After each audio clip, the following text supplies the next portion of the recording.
Congratulations on completing your first week of Craving to Quit. Yesterday, we really honed in on cravings. Today, we're going to hone in on the N in the RAIN exercise. As you know from RAIN, noting is an important practice to help you get out of autopilot mode when cravings can take over. But did you know that you can practice noting even when you aren't having a craving? This will help strengthen your skills so that you can ride out even the biggest cravings. It's pretty simple. You can start with your 5 senses: seeing, hearing, feeling, smelling, and tasting, and add thinking as the 6th, and just see which one is most predominant at any moment. If you're walking down the street, there might be a bit of motion that catches your eye, so you'd note seeing. A moment later, you might hear a bird. You'd note hearing. Or if a thought pops up, oh, that's a bird singing, you'd now note thinking because that's most predominant in your experience at that point. It's pretty simple. Perhaps the singing makes you happy. So now you just note feeling because that happy feeling is most predominant. And you just keep doing this. A typical sequence might be seeing, hearing, feeling, thinking, feeling, seeing.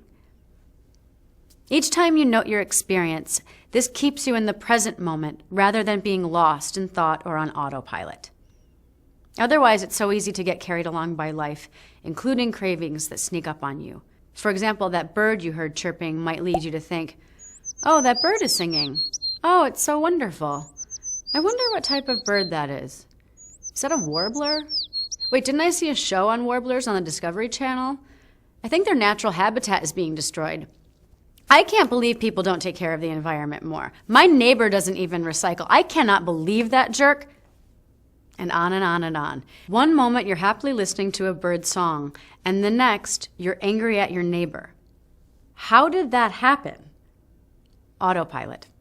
An untrained mind is going to run off in any direction it wants, usually getting itself into trouble along the way.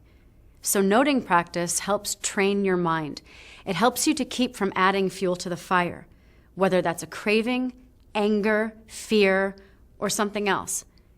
When your mind starts running off, you note thinking, feeling, or even anger.